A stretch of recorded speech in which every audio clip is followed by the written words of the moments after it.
বলেই গিয়েছিলাম আচার বানানো আমার কর্ম নয়। জীবনে সব শিখেছি কিন্তু আচার বানানো শিখিনি। আইডিয়া, আমি এত বোকা কেন? এখন তো স্মার্টফোনেই সব শেখা যায়।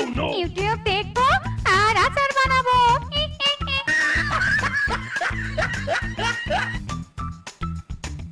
ও বাপরে বাপ, যতগুলো আমের আচার বানিয়েছি আমার ভূতের 1 বছর কেটে যাবে খেতে খেতে।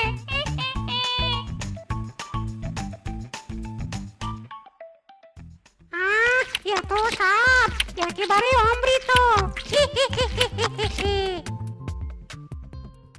একে ভূত! তুমি সব আচার খেয়ে ফেলেছো। আরে বউ, আবার জিগায় এত টেস্টি আচার সব না খেয়ে থাকতে পারি? যা টেস্ট হয়েছে সব একেবারে খেয়ে নিয়েছি। হায় হায়, এ কোন আচার খাওয়া ভূত রে? সব কষ্ট আমার একদিনেই শেষ রে। আরে বউ, আগে এত টেস্টি আচার কখনো খাইনি, তাই এতদিনেও আচারের টেস্ট আমার অজানাই ছিল।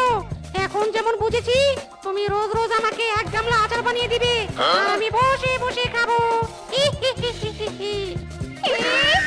এক কামলা ওরে, মারো মুঝে মারো।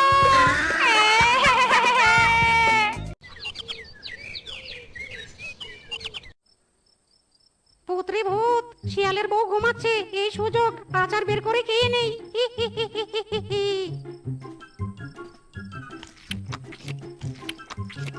আরে আরে, এত শব্দ হচ্ছে কিসে? হায় হায়, স্বামী তুমি ফ্রিজের সামনে কি করছো? এত রাতে তুমি আচার খাচ্ছো? ইরি মাইরি, ইয়ে মানে বউ মুখটা কেমন যেন করছিল, তাই উঠে আমি আচার খাচ্ছি। সে নয় বুঝলাম স্বামী, কিন্তু এরকম চোরের মতো করে খাওয়ার কি দরকার ছিল? আমার অর্ধেক আচারই তুমি নষ্ট করে দিয়েছো। যাও, এখন আর আচার খেতে হবে না, তুমি ঘুমিয়ে পড়ো। ইরি মাইরি, বউ যাচ্ছি যাচ্ছি। এই শিয়ালের বউয়ের কারণে আমার আচারি খাওয়া হলো না। শেফা মা, দেখ আমরা এসে গেছি। ও মা গো মা, তুমি এসে গেছো? স্বামী দেখো দেখো, আমার মা বাবা এসেছে।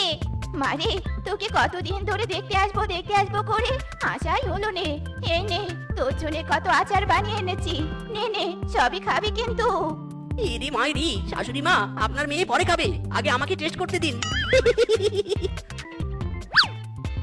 তো তখন তো আচার গ্রানে নিতে পারতো নি। হেব্বি চিন্তায় পড়লুম।